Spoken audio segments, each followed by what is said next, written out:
All right, welcome everyone. Thank you for being here for the third session in our FCI live series.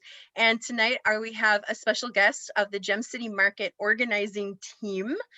We have Leah Leah Banhurst? Harris, the general manager, Gem City Market. They are about to open in the next month or two here. Hey, and she found time to join us.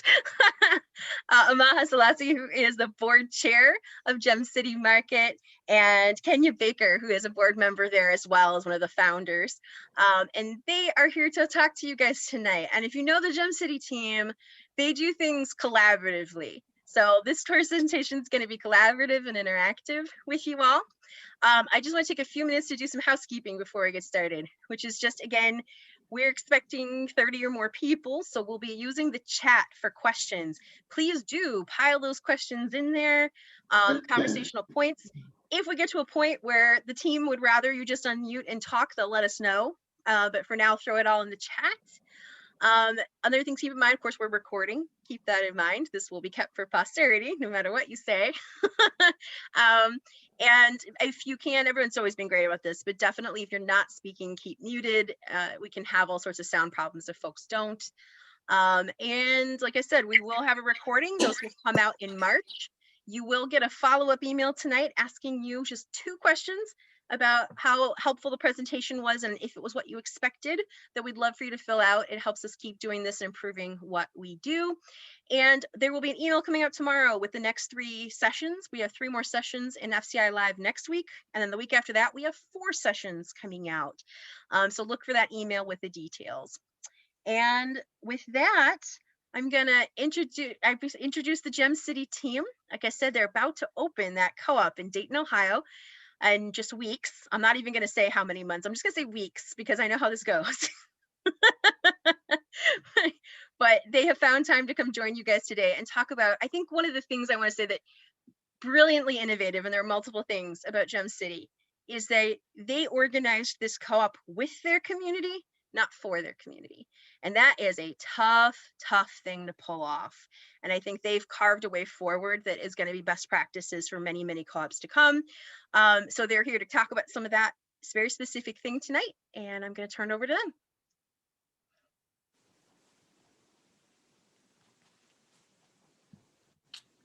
Greetings, everybody. We are so thankful to be here. It's exciting to see so many co-ops, some that I'm very familiar with, some that are newer to me, but I love being in the co-op community because, you know, we all share and we support each other. And thankful to be here. And I want to thank FCI too, because, you know, like we went to our next level at our first FCI, the food co-op up and coming conference. Must have been like 4 years ago or so. Like that's when we really started to get a better understanding of everything. So we're thankful to be here and to share. And like she said, like something that Jacqueline just said that really stood out to me was this notion of building, organizing with the community instead of for the community. You know, like to me, I think that's kind of, you know, building power with instead of just trying to like give power or trying to power over, right? And so like that's been our thing from the beginning is how do we walk with the community. So I'll give a tiny brief background and then we'll kind of just go from there. That so our market started out of a need.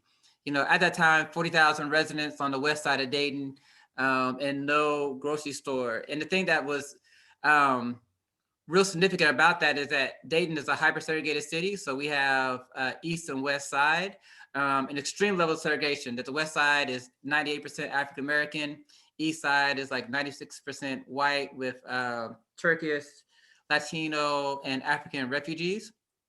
But these maps came out that said that opportunity in Dayton, opportunity meaning conditions favorable for the attainment of a goal, was distributed by race, basically. That like when you looked at these maps, the west side was low and very low, east side was high and very high. And so we called the community together back in 2015 to kind of just talk about it. And, we looked at redlining. I'm a sociologist, so we kind of just looked at, explain hypersegregation, explain redlining, and how these things intersected together. And then, at the end of the meeting, we broke up into 5 different like buckets across the room where people could have deeper conversations about like, what could we do about this information that we were talking about today. And then over in the right-hand corner, small group of us got together and we're like, what if we opened up a grocery store? And it seemed audacious. It seemed like, well, who are we? And we had no knowledge whatsoever, but, we just kind of walked with the idea a little bit. And then there was a organizer at the time named Erica Bruden, who started calling some people together. And we kind of went from there. And we did a survey and we asked the community if, they'd be interested, and they said yes. And then we kind of, started going from there. But I'm sure to say that like from the beginning, our market started by like moving with the community. That like the community identified something. During the survey, we asked them, like, would you want to shop at this grocery store? And do we need a grocery store? What I mean? And we asked these questions, and then we got back answers of yes. And then so we began from there. And then as we started doing more research and it came time to pick a name, we put that out to the community. Hey, what should we call ourselves? And we got all these names back. And I remember one day we were in this room and we put all the names on the wall, and then people went by and they voted for which one.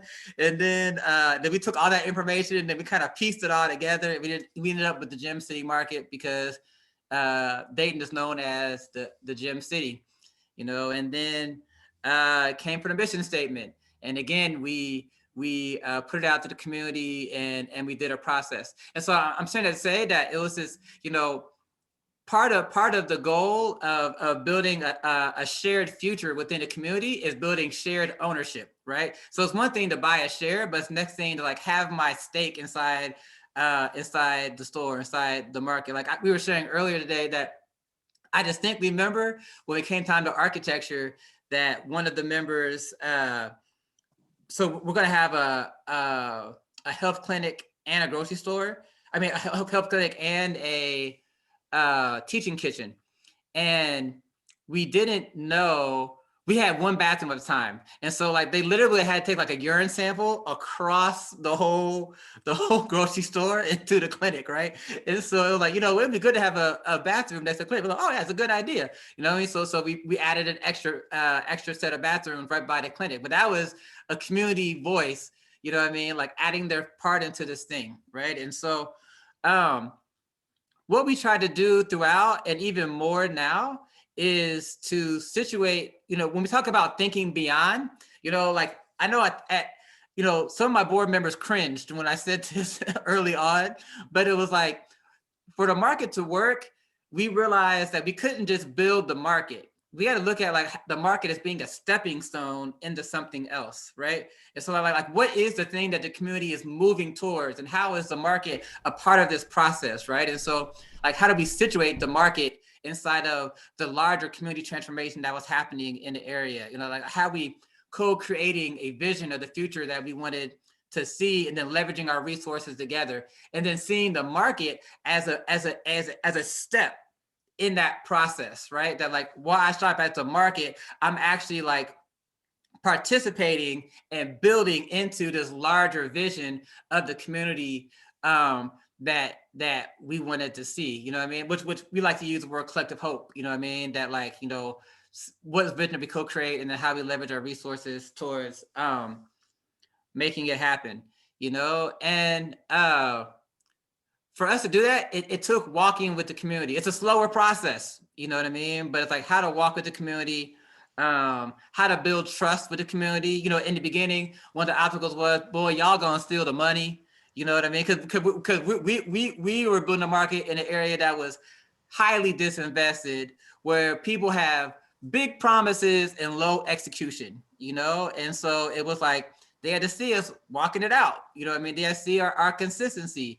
Like Kenny did a great job of like creating, little community events along the way. If it was, cornhole or, trivia nights and all these different things, right? To build this sense of a shared identity. You know what I mean? Because like part of our goal is how we build this, expand our we. You know what I mean? That the community starts seeing itself in a different way and really building an alternative space. You know, for a long time, or for some time, I used to try to like what can we do to dismantle structures of oppression and dismantle all these things that create the circumstances where there's lack of access to fresh fruits and vegetables, right? But then we started realizing that, how much more powerful is it to really just build our alternative future in our community? Like how much better is to be the answer, to be the change, to be the invitation into the world that acknowledges the dignity and worth of every human being, and and then join with others that have had that same vision in the community of what we could be together. How to expand our we, or like an African philosophy, we call it Ubuntu, that, I exist because you exist and you exist because I exist, right? And that we can't be all we can be until we are it with each other, And so like that kind of frames how, as a market, we see ourselves, and we see ourselves in the community. And I think at that, I will pass it over to Kenny, because I talk too much. So Swahili, you there? I am. You don't talk too much. So yeah, I think like Amaha said, that we really wanted to have a sense of collectiveness in the market. And that's what we intended from the very beginning, is to have the community take part and co-construct what we believed would be food access to those who had typically been impoverished, disenfranchised, and divested from. Many people didn't understand redlining, and what the market did through a series of activities and events and educational seminars called Popular Education Series was it acclimated the community to exactly why it was in the state that it was in. And I think that that's been one of our strongest points, and kind of the reason why we're viewed as a bit of a beacon in our community, is because now people can look to us as a source, not only a resource for food, but also for education. We're really excited about the teaching kitchen, not to mention that the floor is the bomb. It's just this beautiful flooring, a lot of support from community organizations and agencies, with raising like over $3 million, having over 3,000 plus members. It's really been an uphill battle, but it's been very fruitious. One of our strongest outreach efforts has been the phone rally. We started phone rallying by force because of COVID-19 mostly, and it actually really just coincided perfectly. We were getting ready to start phone rallying because we had a strong enough base, but we really wanted to make sure it was strengthened for our grand opening this year. And so we decided around about last year, around in December, year before last, around in December, that we were going to start doing these phone rallies, maybe even as early as October, November. We were going to do these phone rallies. We were going to reach out to our membership base, and we were going to ask them to recommend individuals from their neighborhoods, focusing primarily on our trade area, because our trade area consists of about 6 zip codes, and they would really target those memberships in those areas. And we received tremendous feedback. Now we're really garnering up to 100 plus members every month. And that's largely in part to our phone rallying. And we built in COVID-19 wellness checks. So not only were we asking people to get membership kits, get them out, which contain applications and some literature, maybe some paraphernalia, but we also some swag is what we call it. But we also were asking people about what they wanted to see in the store. So it gave us an opportunity to get some receipts. So we were asking people to share with us their receipts in a sort of a receipt drive. So that whole effort just gave us an opportunity to grow our base, to connect more with the community, and what we call deep listening. We really spend time not just having an ask out to the community, but hearing the community. So for so long, when you talk about a community that hasn't had access to capital, hasn't had access to jobs, hasn't had access to healthy food, hasn't had access to healthcare. That community hasn't been heard. No one has really been listening to that community. So we really use this market as an opportunity for us to be the two ears and the one mouth, to make sure that we were doing more listening than we were talking.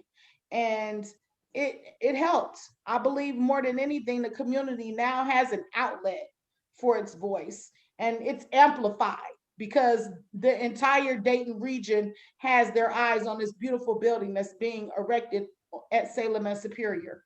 Making sure too that we activated every level and age group.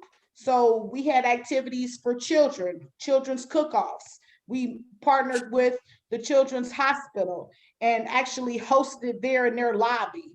We also had activities for seniors where we brought seniors in and got them involved in volunteer activities, whether it was phone rallying or the popular education series. We allowed them to come in and talk about everything from water to the history of cooperatives. And then just the middle age group, the millennials, of course, they knocked doors with us like crazy. We're so happy that we had the level of support from the millennials. They came in and we were able to pass a ballot initiative because our grocery store is being erected in a precinct that was dubbed a dry precinct. The residents had come together and voted to not have any alcohol sales in that precinct. So we had to literally go out and petition to get it on the ballot to allow us to be able to carry some specialty wine and some craft beer. And believe it or not, it actually, we were able to get the number of residents petitioned to the Board of Elections, and it passed 278 to 90 something. So really surprisingly, a large turnout. We were really thankful for that. And a lot of that hard work came from the millennials. So really having ways of activating every level of community, and even special needs. You know, we engaged some members of the special needs community and talked about how we could make sure that the grocery store was adaptive, that not only were we meeting the minimum requirements, but how could we go above and beyond by setting up maybe a kiosk that would allow for them to come and say, you know, we had one of our residents that has scleroderma, so she couldn't really use all of her limbs the way, you know, a lot of us have access. And just to have someone that maybe would partner with her at the customer service desk when she comes in the shop and help her with getting items off the top shelf and things of that nature. So again, it's very important that as we build these cooperatives, that we think about the people and really making sure that we're building cooperatives that are embracing every aspect of the community. I believe that that is the reason why we were able to raise the funds, why we were able to get a large base, is because we really tapped into everybody in our community, every segment, Christian, Jewish, Hispanic, just every aspect, special needs, typical needs, children, elders, millennials.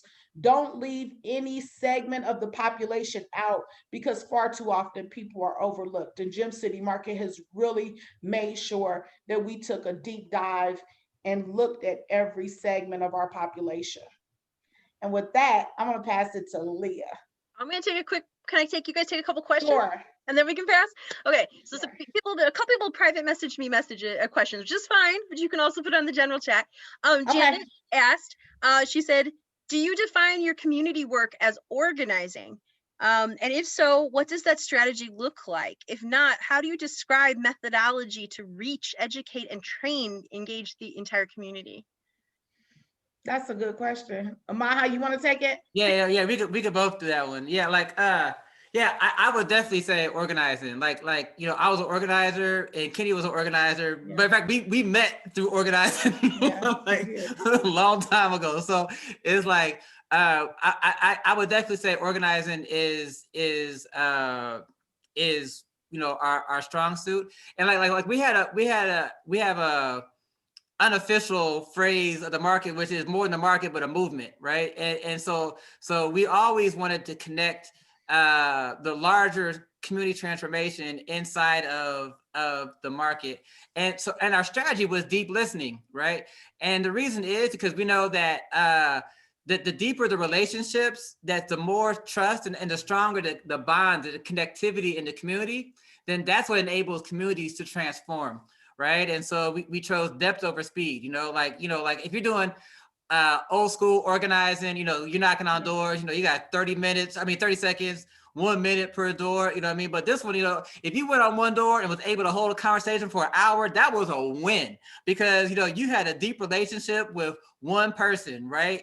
And so it was like, that was better than, more shallow relationships, right? And so our strategy was deep listening, and I think building a sense of belonging, right? Like that goes to the deep listening, but it also connects to like sharing the platform, like we opened up the space for other people to use, like it was a community space, and we did something that, you got to feel the vibes, but like we were very decentralized, you know what I mean? Like if someone wanted to use Gem City Market to do something, we let them to do it, you know what I mean? And like we didn't have like all this stuff, because we wanted the community to say, that it was theirs, right? And they create this ownership of it, right? And that built more loyalty, right, to what we're trying to build. And even like during the deep listening, it wasn't all like when we interacted with the community, it wasn't market. You know what I mean? It was about like what's going on in the community. What does the community need? What are you experiencing? Right? We wanted to hear so we can connect. Oh, it's right by Kelly's house. Connect with this person. You got this. You know what I mean? It was like the market wasn't central, and that's what we say by thinking beyond. You know what I mean? It's like thinking beyond is thinking beyond the market. That like you're bringing the market with you into all of these other avenues. And it's interesting that, that you asked that question. It's very important that when you start thinking about textbook methodology and organizing, that you don't find yourself locked into a place where you can't be new and innovative and creative. And I call it spiritual, but that spooks people out sometimes. But you want to really feel the vibe, of the community. My work has kind of morphed because we are working on a movement. So now we're moving towards this community land trust. And I scheduled a yoga session because a lot of the community members are starting to really need help, mental health help, self-care help. And somebody asked me, well, what does yoga have to do with a community land trust? Because a community land trust, just like a grocery store, is composed of people. And you really need to be in tune with what it is that the people need, because that is really going to be what they deal with first. One of the things we did was a felt needs campaign. And that meant that we went out and we wanted to know, what is it that you need? I wanted to know, did you need your porch shoveled? Did you need your dog fed? Did you need your house painted? Did you need to connect with someone? Because one of the advantages that you'll have is that you'll tap into the assets of your community. So we use asset-based community development to really help us to be then as a resource. We're trying to provide something that people need. And so then they start to look at you, as I said before, like a beacon. And so now you have all these connections. What are you going to do with them? Asset-based community development focuses on 5 prime components: individuals, organizations, businesses and agencies, land, buildings, and then the 5th thing is the most important, which is connections. And as a facilitator in this space, with the grocery store, the cooperative, you become that connector. You're that fiber that is interweaving those assets. So people call me and ask me, hey, do you know somebody who could fix my kitchen sink? I'm looking for somebody to babysit. I get all types of calls, and I have those connections now. So you need to realize too that that's what you become. And if you set out to be that conduit for resources in your community, for assets in your community, people will look to you and they will see the value that you have. You make your value almost unable to have any type of monetary number on it. And that's what you want as you develop. You want to be invaluable. We have got a couple more public questions and a ton that have come into me directly. How about we jump to, I'd love to hear from Leah a little, the general manager, about how, like, you know, coming into this project, this developed this way, and continuing this thinking beyond mentality. So let's hear a little bit about how Leah's taking that into organizing the store. And then we are going to get to as many of these questions as we possibly can before the hour's up. Turning it over to Leah. Thank you. So coming into the project, I'll be completely candid. I am not an OG like Kenya. I'm not an OG like Amaha. I am not an original that started the project. I came through during the hiring process. With that being said, I think I'm pretty blessed. I'm from Dayton. I grew up going, that site used to be an art store, and I'm the youngest of 10, and we grew up down the road from the market. And I used to go in there with saved lunch money, and I would really want to buy like really nice stuff, but I would come out with maybe nothing or like this pencil I needed. And that was interesting. And I say that because that was the common trend of most of my friends that lived in the neighborhood. There was this space that only certain folks could really utilize and go to. And so like to see this market set up in a place to where redlining, being a part of an apartheid, like these people, everybody, you talk about hierarchy of needs, they all intertwine, and everybody deserves and needs fresh food, access, respect, to be treated with integrity, kindness, a place to where their voice can be heard. And so for me, my background primarily is retail with a heavy focus of being a chef and being a farmer. Coming into this project was like unbelievable. I think what will make this sustainable is you talk about ends and really understanding the ends of the project and what impact the community has on the ends. And like, so for me as a general manager, what will make this project successful is really hearing the call of the community. This isn't an agenda of what we want to put on the shelf today, or I know that I'll get a better profit margin selling this product that's not quality. The quality is really in the people that have made the project. The quality is in the community understanding who we are and serving their needs. And so that is like the most important thing. So taking all the information from phone banking and deep listening through the years, looking through the business plan, understanding the strategy, understanding the demographics, understanding who's coming through your store, the pain and the struggle. I think it's interesting when people say, oh, forget about what happened yesterday or your ancestors. There was this really cool training I learned with Colluminate, like, and it's like the past isn't always the past. Every day that we wake up, every day is a brand new day, but we're still humans and we still feel and we're still evolving and going through some of the transgressions of what held us before. And so being in this food apartheid, you have folks that aren't used to having their voice heard and don't always have a place to have ownership. And so I think what'll make this successful is the buy-in, and what will make me successful is really having this attitude of being a servant, you know? And so I would say anybody that goes into this project, it's really not about you.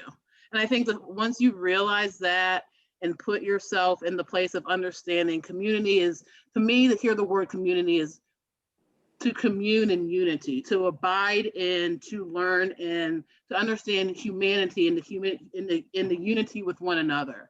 So taking all of the information through the organizing and the deep listening and strategizing that. Okay, clearly there's a trend. I see in the community, we have a vegan, like a heavy vegan trend. We have gluten-free folks. That's going to mold how I make the menu. That's going to mold what I order. So it's not just about, these are the top things that our service purveyor has. It's also about, this is what the community's asked for. So really hearing that, taking that information, going deeper with it, really strategizing with that, with our marketing, this is, I think you have to understand when we talk about community, it's the people around you, it's the people that support you, it's your allies. And you have to be willing to find so many different channels to really plug into those people. And once you're able to really plug in, it's not always about your agenda. And that's the first thing you've got to remember. It's never about your agenda. It's always about the community. So taking that information, and what I love about Gem City Market is in almost 6 years, there's going to be a grocery store in weeks. And I have receipts and data and surveys. And I love that the community feels like they can email me and just ask a question. Or there's folks that email me and they know me and I don't know them. And you know what? I love that because we're family. And they're telling me, are we going to have this at the market? Because da da da da da da da. I want to be able to answer that, and I want to be able to be responsive. And that's what makes this project the reality that it is. And what's going to make it real, not only is what we did 5 years ago, but it's what we're going to do when we open the door. It's that genuine approach that we're going to take by taking that movement and moving it into the store. So utilizing all of our services. You know, I think one of the things that they heard is we needed, mind, body, and soul care. So the health and wellness program that we have, we'll have a clinic there. We'll have a teaching kitchen where we can teach classes about sustainability or how to make baby food. I think what'll make that and, make the market blossom is we're weaving relationships. So we have community partners there, everything from our farm extension to our community college to a cooking program for adults. They'll be utilizing our spaces. So they're bringing more people into the space. How does that work? We're hearing a lot about mission. So what am I going to do? I'm going to do cooking classes there. I'm going to offer meal kits where people can buy the kit and learn how to make things. Like, we're going to offer things that complement these spaces to go deeper into how we're going to meet some of our margin. I'm going to train my people to be utilized. I mean, this is a team-oriented space. So we're going to serve people and we're going to be utilized throughout the whole entire store. So not only are you working in your department, you're answering the call. And so I'm really making people understand how we're bridging out community. I'm teaching my employees not only about cleanliness standards and all the important things that make a business, but really giving them a sense of belonging, understanding why the market's here, where it came from, understanding our mission, understanding our cooperative values, understanding self-responsibility, having integrity. All of those things is what's going to make the market what it needs to be for our community. And so when I'm thinking about where we're going to be in 5 years, I really want us to be an engine that has learned to collect information and refine it for the good of the market, not only to meet the margin, but this is a place where mission and margin has to go hand in hand to be successful. Because even if we meet our margin and we're not genuine about it, we're not going to be sustainable. This is how can you be disingenuous when this is a community built project? So with the accountability of the community and with hearing their call and taking that information and streamlining it into the operations, I believe we'll be successful. Guys, isn't it clear why Leah was our Right? hands down choice? No, you all just turned green in the face.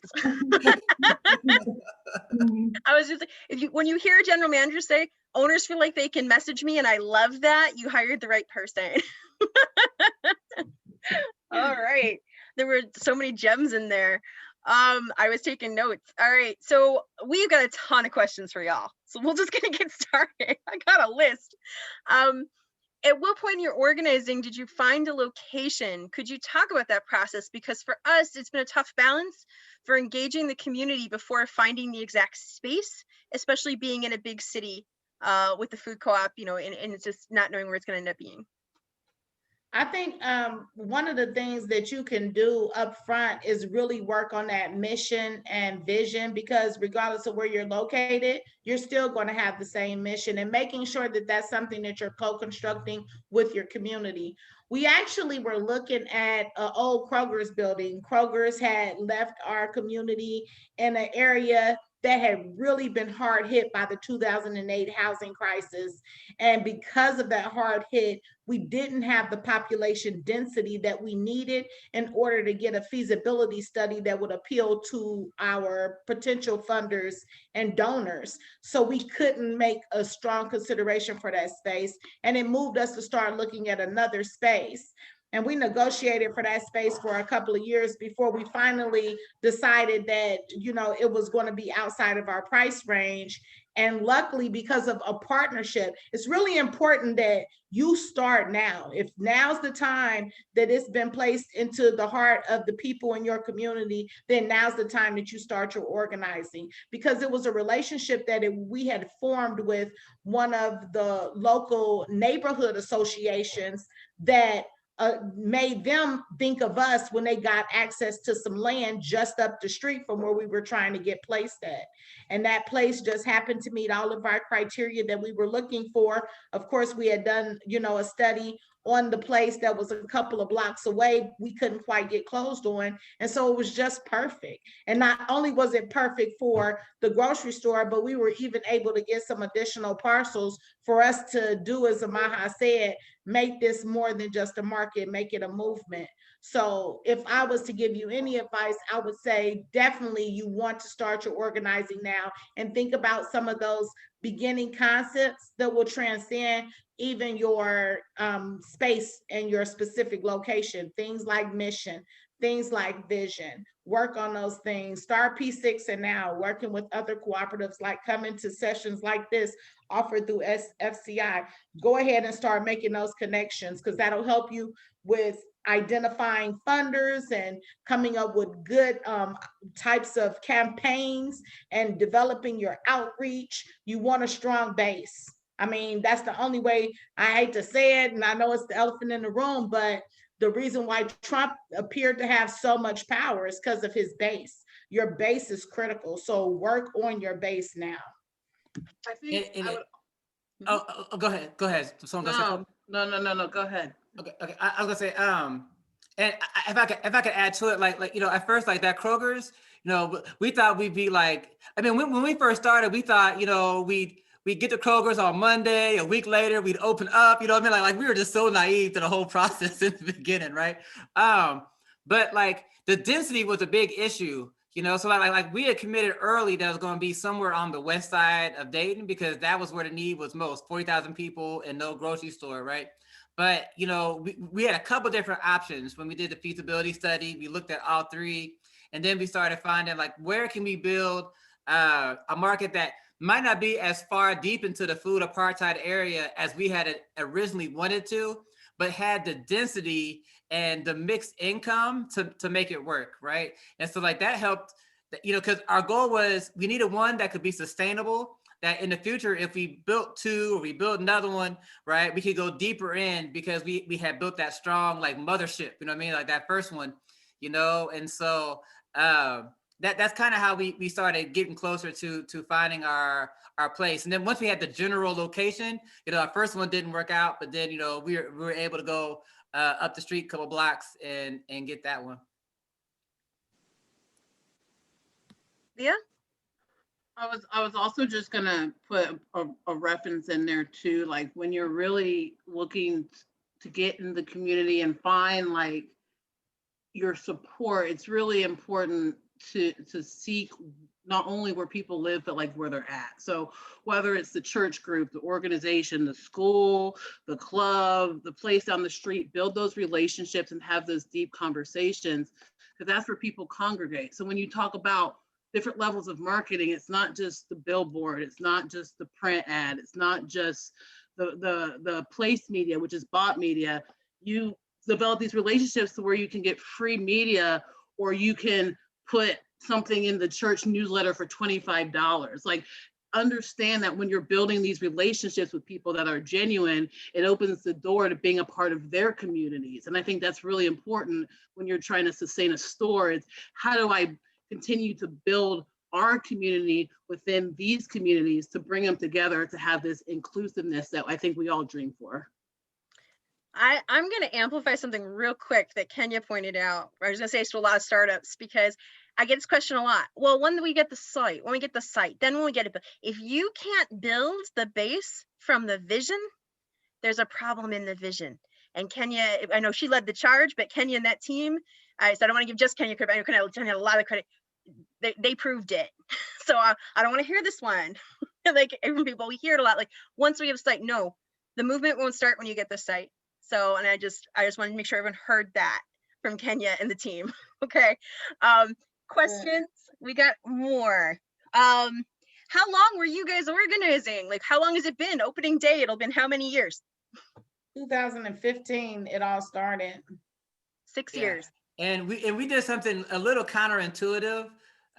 We did a lot of counterintuitive things, actually. You know what I mean? But once we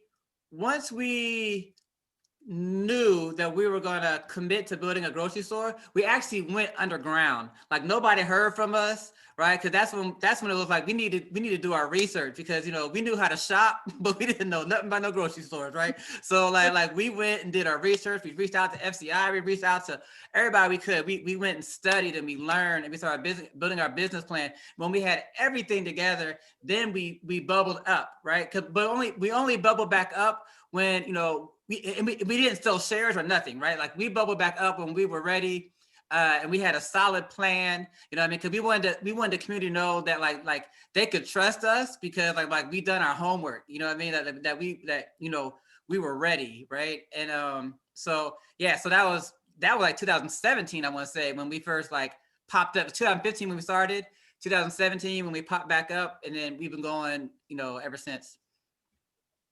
Excellent. So I would just point out too, that's average. 5 to 7 years is the average. So that it's right about what you would expect. And I know it feels faster. I feel like I met you guys 2 years ago.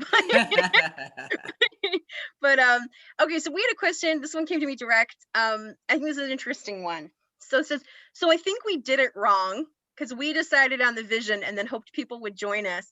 And now we want it to be the community's vision. Do you have any advice for us on how to go back and do some deep listening to get them on board with our vision? That's interesting, because Maha and I were in a conference call about 2 hours ago, and we were talking about visions for co-ops. And what came out of that is, if you have kind of just created your vision with your progenitors, it makes sense, right? Because you want those people to be on fire for what it is that's coming next. And so you get to thinking like, where do we see ourselves in 5 years? I think that if you have a really robust vision that you've come up with, it's important that you have those community opportunities, those Zoom meetings, which is all we have right now. And you're asking people, how do they see themselves in that vision? And that helps them to start connecting with that vision. Where do you see yourself in this vision? How does this vision match up with some of the goals that you would have for a grocery store? And I think it's really important to listen to that input. And if people are not seeing themselves in any ways, that's definitely a red flag that you need to consider reconstructing, co-constructing that vision with those community members. And in the case that they're seeing themselves, and you're getting a lot of feedback about people seeing themselves in this term or in that term, in this phrase, and in this way, then that's validation that who you had at the table was really a reflection of your community. I tell people all the time, 1 is 20. So if you met with one person, you really met with 20. Think of that every time you have that meeting, and maybe 3 people show up. Really, you have 60 people in the room. Take that opportunity to connect with those 60 people. And it's all about how you listen to what's being said in the room. The more you listen to one person, the more you hear their sphere of influence and the people that are around them. Yeah, I would add, I wouldn't, I don't think it's too late at all. Like, you take what you have and then you go out to the community and you co-construct it. You know what I mean? It's almost like, okay, here's what we have right now. You know what I mean? How can we add to this? You know what I mean? How can we add? Because the whole thing is building that shared future. Because part of building trust is that you want the community to see, taste, feel, smell that vision. You know what I mean? That like when the obstacles come and the delays come, which they will, right? The community's sense of the vision is stronger than all the obstacles that come their way. You know what I mean? So it's like, you know, co-constructing that vision. And part of that is more than just, you know, having a vision on paper, is being the vision, right? Like how am I living this out? Right, that I'm like, there's a tangible example of the space that we're trying to make the whole community. You know what I mean? And so like, as you do that, people believe and they want to be engaged and involved, because even like a lot of the partners that we have, we literally didn't even search them out. They came to us and like, hey, we got this grant. Can we put this little children's play area in your play? You know what I mean? Like the community literally co-constructed, you know what I mean? The market, you know what I mean? So yeah. Excellent. I've got two more. There's a lot more questions. I got two more I'm going to go to because I think they take us to different topic areas, which is kind of nice. This one was, I saw pictures of lots of board meetings with owners there and their hands raised. Can you talk about getting the board's work done while letting owners participate so much? We I don't, don't think that was a board meeting. That was our that was what was that? That wasn't our normal board meeting. That's a good no, question. But that was our, what do you call that, Kenya? the Our community annual meeting. Yeah. Community. So we have, yeah. So at first we were having community meetings every month. And I think we've moved back to that now. You probably saw a picture of an annual meeting. So once a year, we bring all of the members together and we vote on important issues, and the board is there. But the board meets on a monthly basis and has been since its formation. So yeah, that wasn't. I see Rachel DB like, no, that wasn't. But I wanted to discuss that because that was a really good question, because I think people are under that misconception that, you know, the board still has the board space. No, you All definitely don't want to invite the community to every board meeting. All right. Next one's aimed at you, Leah, which is how are you kind of taking that community vibe into, you know, and that philosophy into the hiring and staff treatment process while still running a successful business? I do want to say this. I think Amaha is ready to answer that question. But I, as the outreach director, did attend board meetings as I was out in the community, and I think that is important to bring your outreach person. First off, you need an outreach person, and then second off, you need to have that outreach person coming to the board meeting, because they're going to be the voice for the actual community at that in those board sessions.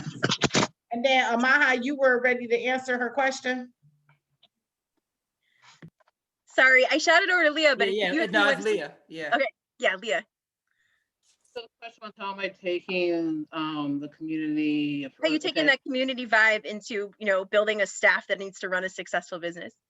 I mean, the community is essentially going to be a staff. So I think it's really understanding the community.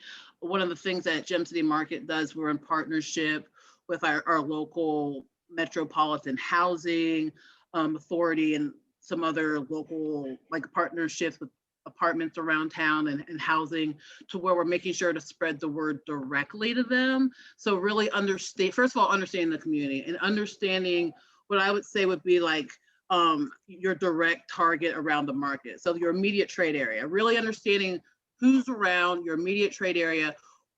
Not only, I think, equal opportunity employer, of course, also understanding that we really are building community and making sure that we're trying to bring awareness to the immediate trade area about employment. So trying to really build this crew that represents the community, I think is key to really taking a community approach.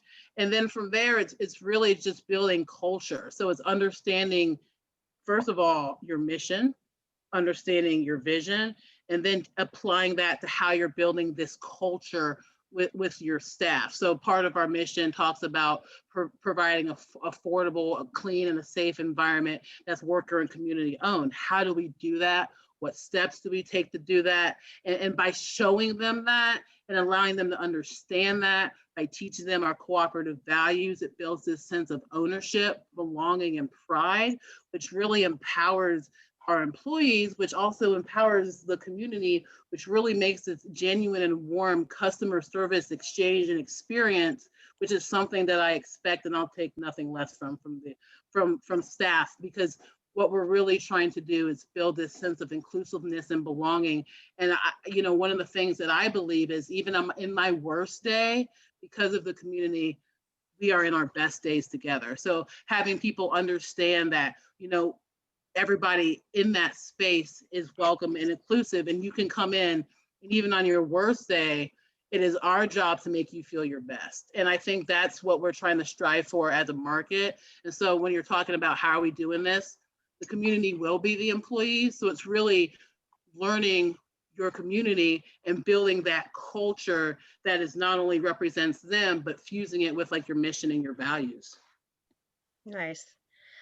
All right, I saved this question for last because 3 of you asked it, and I knew it was going to take some time. So this one's going to end our call. We got like 5-6 minutes.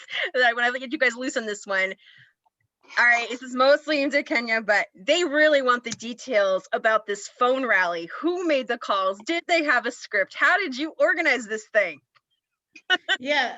So actually, the phone rally was an idea that I had early on, and we had done it, but we hadn't done it in this way.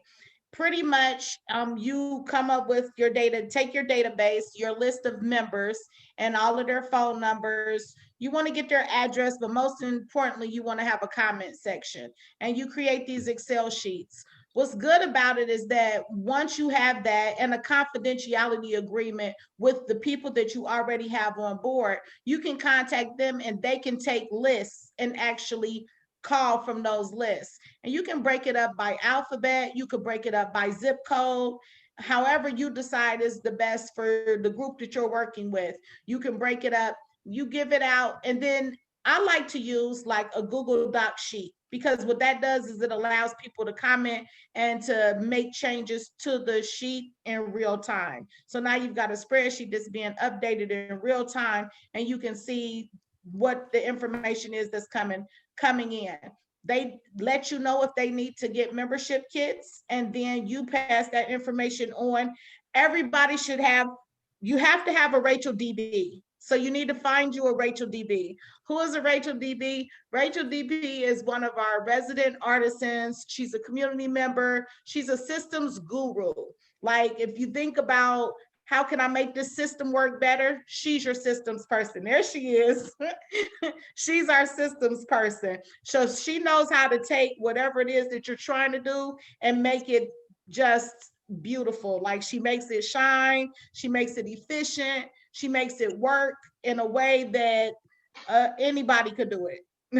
Anybody could do it. And she's just been really awesome with not only doing that, but also helping with like our swag and everything else.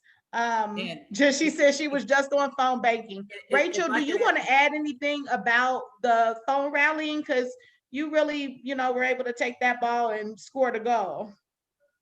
Sure. You can also take some desolate, deserted twigs that are decaying and tie them up in a bow and make them look like $1 million. So Rachel is very talented, and we're really lucky to have her on the team. But all of you are. Thank you. Yeah, I have, I was previously Gem City Market's interim marketing coordinator. So our email newsletter and a lot of our graphics, I made those after we got our brand refresh with a professional design agency. Now I'm interim member services coordinator. So my role in this transition is still holding on to a lot of the pieces from before and trying to help bring it and work with Leah to where there are pieces that will need to transition to being held by community member owners because it's not an efficient use of staff time, like the phone banking and the phone rally. So my work right now is some volunteers who are member owners who were organizers early on in the project have come back, and we're really building right now to find and work with people that have, like Corrine, we have one, I don't remember her title right now, but it was outreach coordinator for a while. She's been doing a lot of the calls. And now one of our volunteers is actually a labor organizer. So we have she's really leveled up our training. We do all encompass. I mean, it's more than the next 2 minutes could take. But the starting small, even if it's with the board and you're just calling the first people that are interested, but building it into a habit, starting small, building a system that you can bring other people into. So people can say, yeah, I'll give you 2 hours to call some member owners if you'll show me everything I need in that 2-hour span. And that's the full commitment. We had, I think, 10 or 11 call volunteers tonight, and we made it through almost all of our December new members that we're trying to catch up on. And the response from people that are doing the calls, because we do a debrief at the end, there's a training, you make the calls, and then you come back and tell stories about the calls. And the response is often, wow, like that was so great, because people are making, even if they might be calling 12 people, leaving 10 messages, but actually having those 2 conversations and getting to hear that they came through and did one of the sneak peek tours, or they drive by the site and they've gotten to see the construction going up and getting that excitement. It's building those member owner to member owner connections, which is part of the strength and will be the success of the market.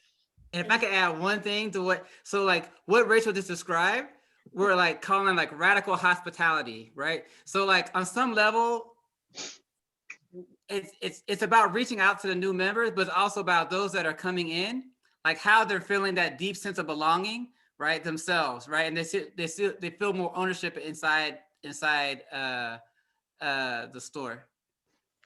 I was going to ask actually Amaha as board chair to give us some closing thoughts before I do that. I definitely heard that I need to ask Kenya and Rachel DB if they will do a future session more in depth on how to do this. If you're, yeah, thumbs up. All right. So I'll be reaching out to them. I know you guys will learn more, but I wondered if you had any closing thoughts you wanted to share as we close out the night, Amaha. Sure. You know, I think the lesson that we learned that, you know, is that if you can go fast alone, but you can go far together, right? And so through the whole process, we've been trying to build out our base and walk with the community, listen to the community, and respond to the community. And you know, we're so thankful for all the support throughout the country that's helped us get to where we are. And you know, we're excited to open and like. Now that like we're inside the building, like it's coming real, and it's like, you know, it's more stressful, but it's also more joy, you know, like wow, you know, and I think the thing that we're really focusing on now is like Leah said, it's that shift from, you know, building a movement to now situating the people inside the store. So now it's like, okay, so how are we going to occupy this space? You know what I mean? Like, how are we going to take this to the next level? So we're thankful for everybody that came tonight. And we thank you for the questions and feedback. You know, we're always open, you know, like everybody at Gym City Market has, you know, we respond, you know, if you got questions, comments, whatever. They're so incredibly generous, like they were with their time tonight. And so if we can have a big round of applause for Leah, Amaha, Kenya, and Rachel. Thank you guys so much. I cannot believe you gave us time in the middle of what you're going through. And I just want to thank them again. You guys will see an email about the rest of the series coming out tomorrow, and you'll get an email about this video being accessible to you all at the beginning of March. Thank you again to the Gem City team. Everyone have a great night.